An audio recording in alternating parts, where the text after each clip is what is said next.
Hello everyone, welcome back to my channel. आज मैं इस वीडियो में बेसिक अकाउंटिंग टर्म्स डिस्कस करूंगी। लास्ट वीडियो में मैंने एमसीक्यूज डिस्कस किए थे और बुक कीपिंग और अकाउंटेंसी डिस्कस करी थी।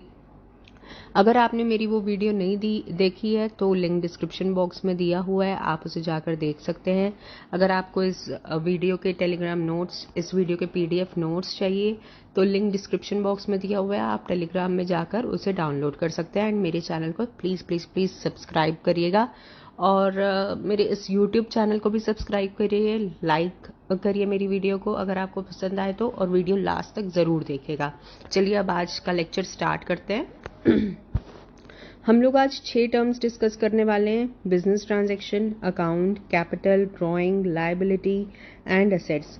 मैं सारे टर्म्स एक ही बार में डिस्कस नहीं करना चाहती क्योंकि मैं चाहती हूँ कि आपका कॉन्सेप्ट पूरी तरह से क्लियर हो। तो चलिए स्टार्ट करते हैं। पहला टर्म है बिजनेस ट्रांजैक्शन। सिंपल टर्म्स में बात करते हैं इसके बारे में। बिजनेस ट्रांजैक्शन क्या होती है कि ऐसी ट्रांजैक्शन बिजनेस से रिलेटेड जिसमें पैसों का लेन देन है, जिसमें दो पार्टीज हैं और दो पार्टीज के बीच में पैसों का लेन देन जहां हो रहा है, उसे बिजनेस ट्रांजैक्शन कहते हैं। For example, sale and purchase of goods. ठीक है, आपने अपने स्टाफ को सैलरी दी, बिजनेस ट्रांजैक्शन हुई। वेजेस दी, बिजनेस ट्रांजैक्शन हुई।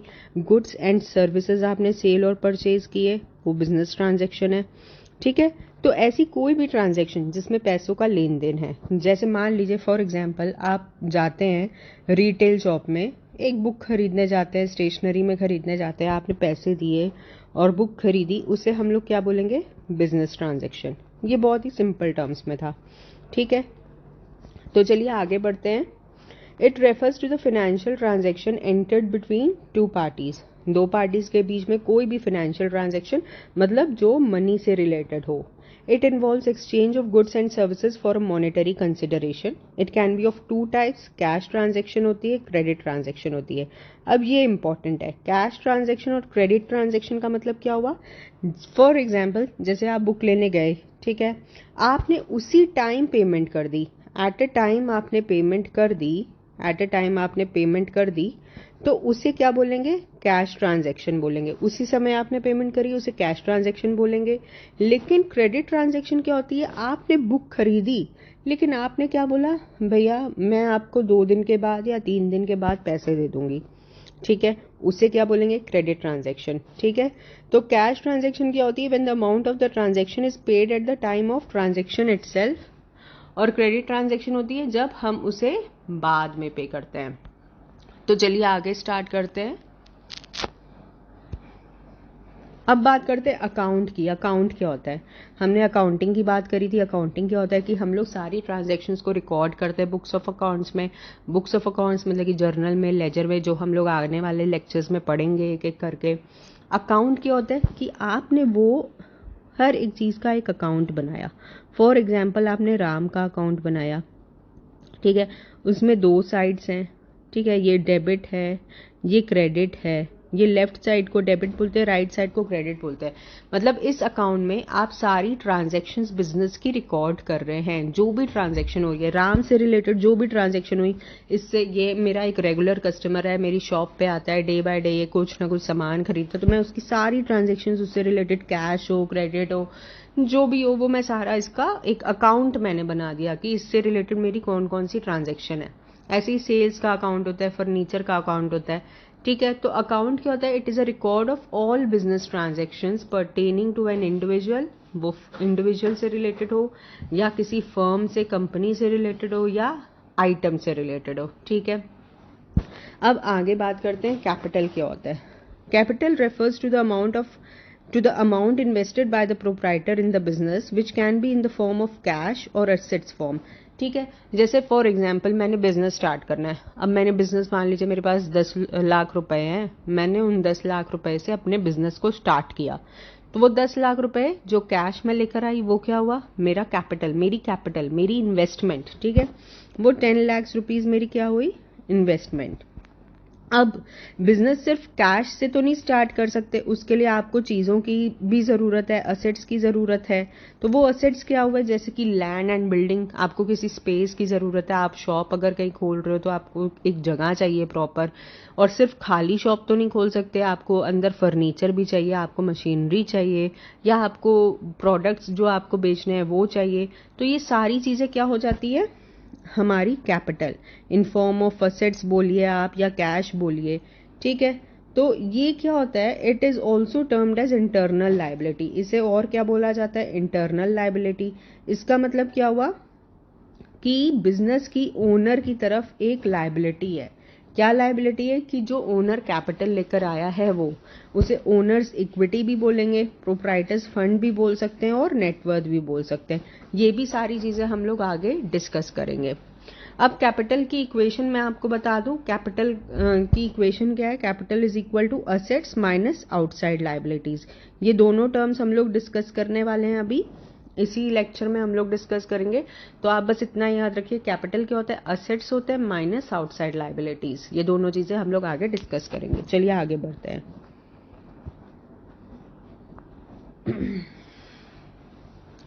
अब बात करते हैं ड्राइंग की। ड्राइंग का मतलब क्या हुआ, बिजनेस मेरा चल रहा है, ठीक है। अब उस बिजनेस में से मान लीजिए मैंने कोई भी कैश या गुड्स अपने पर्सनल यूज के लिए निकाल लिए बिजनेस से, उसे मैंने सेल नहीं किया, उसे मैंने बेचा नहीं, तो उसे क्या बोलेंगे, ड्रॉइंग्स बोलेंगे, ठीक है। Drawing refers to the amount of cash withdrawn और the value of goods taken by the proprietor for personal use from the business. जब ओनर बिजनेस में से कैश हो या कोई गुड्स हो, वो अपने पर्सनल यूज के लिए या अपनी फैमिली के यूज के लिए लेकर जाता है, तो उसे ड्रॉइंग्स बोलते हैं, सिंपल। अब आगे बढ़ते हैं, लाइबिलिटी। लाइबिलिटी क्या होता है, it is the amount which business owes to outsider except the amount of proprietor, ठीक है। अगर मैं आपको सिंपल टर्म्स में बताऊं तो लाइबिलिटी क्या होती है, एक तरीके से रिस्पॉन्सिबिलिटी होती है बिजनेस की। बिजनेस स्टार्ट किया, आप अकेले अपने बलबूते पे तो बिजनेस स्टार्ट नहीं कर सकते कि आपके पास इतने फंड्स हैं और आपने बिजनेस स्टार्ट कर लिया। आप कहीं ना कहीं से कुछ ना कुछ अमाउंट बोरो करोगे, ठीक है। आपने गुड्स लेकर आए, आप वो गुड्स क्रेडिट पे लेकर आए, मतलब आप उधार पे लेकर आए आपके पास, क्योंकि उस समय पैसा नहीं था इतना कि आप सारे गुड्स एक ही बार में खरीद लो पैसे देकर, तो आप उसे क्रेडिट में लेकर आए। तो ये सारी चीजें क्या हैं, जैसे हमें बैंक को लोन लेना देना है वापस, हमने 10 लाख रुपए का लोन लिया और अब हमें वो वापस भी तो करना पड़ेगा ना, तो वो क्या है, हमारी रिस्पॉन्सिबिलिटी है, एक तरीके से लाइबिलिटी है कि हमें बैंक को इंटरेस्ट भी देना है, लोन भी देना है। हम क्रेडिटर, हम गुड्स परचेज करके आए उधार पे, तो हमारी जिम्मेदारी है कि हमें वो पैसा वापस करना है। ऐसा तो नहीं ना कि हम गुड्स लेकर आए और उसके पैसे ही ना दें, ऐसा तो नहीं हो सकता, क्योंकि फिर वो हमें दोबारा गुड्स क्यों देगा। तो ये सारी चीजें हमारी क्या है, लाइबिलिटीज हैं, ठीक है। तो लाइबिलिटीज का फॉर्मूला क्या होता है, liabilities is equal to assets minus capital. Capital के बारे में हम लोगों ने पढ़ा था, कैपिटल इज इक्वल टू क्या होता है, असेट्स माइनस लाइबिलिटीज। आप इसको भी याद रख लेंगे तो आपको बाकी सारी चीजें याद हो जाएंगी। मान लीजिए आपने असेट्स कैलकुलेट करना है तो आप कैसे करोगे, लाइबिलिटीज कैलकुलेट करना है तो कैसे करोगे, तो ये सब हम लोग डिस्कस करेंगे वन बाय वन। तो लाइबिलिटीज क्या होती है, असेट्स माइनस कैपिटल। कैपिटल क्या हुई, ये हमारा जो ओनर कैपिटल लेकर आता है, जो फंड्स लेकर आता है, वो हमारी कैपिटल होती है, ठीक है। अब कैपिटल, अब liabilities are of two types, current liabilities and non current liabilities. तो चलिए इसके बारे में डिस्कस करते हैं। करंट लाइबिलिटीज क्या होती हैं, करंट लाइबिलिटीज वो लाइबिलिटीज होती हैं जिन्हें हमें एक साल के अंदर अंदर पे करना होता है, मतलब कि 12 मंथ्स के पीरियड में हमें जिन्हें रीपे करना है उन्हें हम करंट लाइबिलिटीज कहते हैं, ठीक है। जैसे कि क्रेडिटर्स, क्रेडिटर्स कौन होते हैं, हम लोग जो जहां से माल लेकर आए उधार पे, जिन लोगों ने हमें उधार पे दिया उन लोगों को बोलते हैं क्रेडिटर्स। बिल्स पेबल, जो हमें बिल्स पे करने हैं, जो हम माल लेकर आए उसका जो भी बिल होगा वो bills payable. Short term loans, जो हम लोग बैंक से शॉर्ट टर्म लोन्स लेते हैं, जैसे कि कैश क्रेडिट है, फिर ओवरड्राफ्ट है, ये सब हम लोगों ने बैंक से शॉर्ट टर्म लोन्स लेते हैं हमारी ये वर्किंग कैपिटल, हमारे बिजनेस की ट्रांजैक्शंस को करने के लिए। तो ये सारी चीजें भी हम लोग आगे पढ़ेंगे धीरे धीरे करके।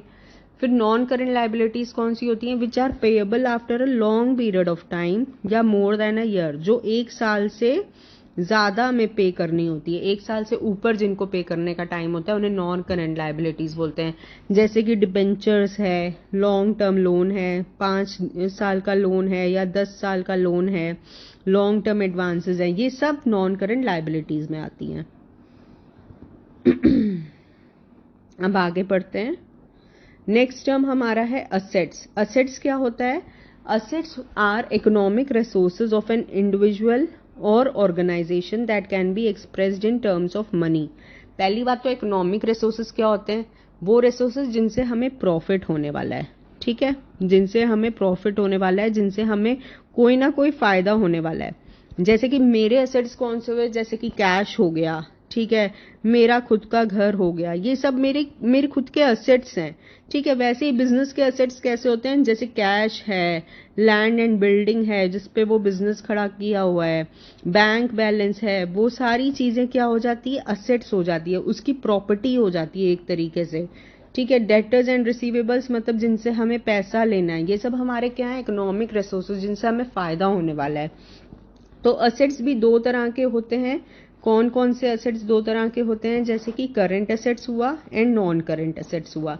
करंट असेट्स क्या होते हैं, which can be converted into cash with in a period of 12 months, जिसे हम 1 साल के अंदर अंदर कैश में कन्वर्ट कर सकते हैं। जैसे कि हमारा स्टॉक हो गया, हम लोगों ने गुड्स बेचे, हमें पैसे आ गए, या अगर हमने गुड्स उधार पे भी बेचे तो हमें 3 महीने के अंदर पैसे आ गए या 6 महीने के अंदर पैसे आ गए। कोई 1 साल से ज्यादा के लिए तो उधार देता नहीं है। फिर शॉर्ट टर्म इन्वेस्टमेंट, जैसे कि हमने कैश कहीं इन्वेस्टमेंट कर दी, म्यूचुअल फंड में, इक्विटी में कहीं इन्वेस्टमेंट कर दी, ये सारी हमारी इन्वेस्टमेंट्स हो जाती हैं। बैंक में हमने पैसा जमा किया, ये सब जो है हमारे 12 महीने के अंदर अंदर जो हमें कैश के फॉर्म में मिल जाते हैं। अब नॉन करेंट एसेट्स कौन से होते हैं उसके बारे में बात करते हैं।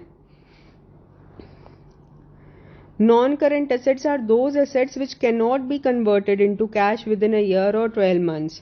वो assets जिन्हें हम 12 साल के अंदर अंदर नहीं कन्वर्ट कर सकते, जैसे कि लैंड एंड बिल्डिंग हमने ऑफिस के लिए ली। अब क्या हम इसे क्या 1 साल के अंदर अंदर बेच देंगे, भाई हमें वहां पे काम करना है, हमने वो जगह बेचने के लिए तो नहीं ली। कम से कम हम लोग ये तो एक्सपेक्ट करेंगे ना कि हम लोग कुछ साल उस जगह पे काम करें। तो वो लैंड एंड बिल्डिंग हमारी क्या है, असेट तो है, लेकिन हम उसे बेचेंगे नहीं। लेकिन उससे हमें क्या हो रहा है, उससे हमें प्रॉफिट जनरेट हो रहा है। कैसे, क्योंकि वहां पे हम प्रोडक्शन कर रहे हैं, वहां पे हम अपना बिजनेस कर रहे हैं। फर्नीचर हो गया, मशीनरी से हम लोग अपना प्रोडक्शन कर रहे हैं। गुडविल क्या होती है, गुडविल हमारी रेपुटेशन भी तो एक तरीके से असेट होती है ना, क्योंकि उसी के बेसिस पे हमारा बिजनेस चलता है। कंप्यूटर, सॉफ्टवेयर, ये सब हमारे असेट्स हैं, but these are non current assets. अब नॉन करेंट असेट्स भी 2 तरीके के होते हैं, एक तो टैंजिबल असेट हो गया, एक इनटैंजिबल असेट्स हो गया। इनटैंजिबल असेट्स कौन से होते हैं, विच हैव फिजिकल एग्जिस्टेंस, मतलब जिसे हम देख सकते हैं, जिसे हम छू सकते हैं, जैसे कि land and building, furniture, machinery, ये सब हम देख सकते हैं, तो ये क्या है, हमारा टैंजिबल असेट्स है। इनटैंजिबल असेट्स कौन सी होती है, जिसकी कोई भी फिजिकल एग्जिस्टेंस नहीं होती है, जैसे कि गुडविल है, रेपुटेशन, हम लोग उसे देख नहीं सकते, but it is are intangible asset. Software हो गया, ये सब इनटैंजिबल असेट है। ठीक है, इतना क्लियर हुआ आप सबको। चलिए, आई होप आपको मेरा आज का ये लेक्चर अच्छा लगा होगा। अगर आपको अच्छा लगा है तो लाइक एंड सब्सक्राइब जरूर करिए मेरे चैनल को, ज्यादा से ज्यादा लोगों के साथ शेयर करिए ताकि ज्यादा से ज्यादा लोगों को हेल्प हो सके। Thank you so much for visiting my channel. Thanks a lot.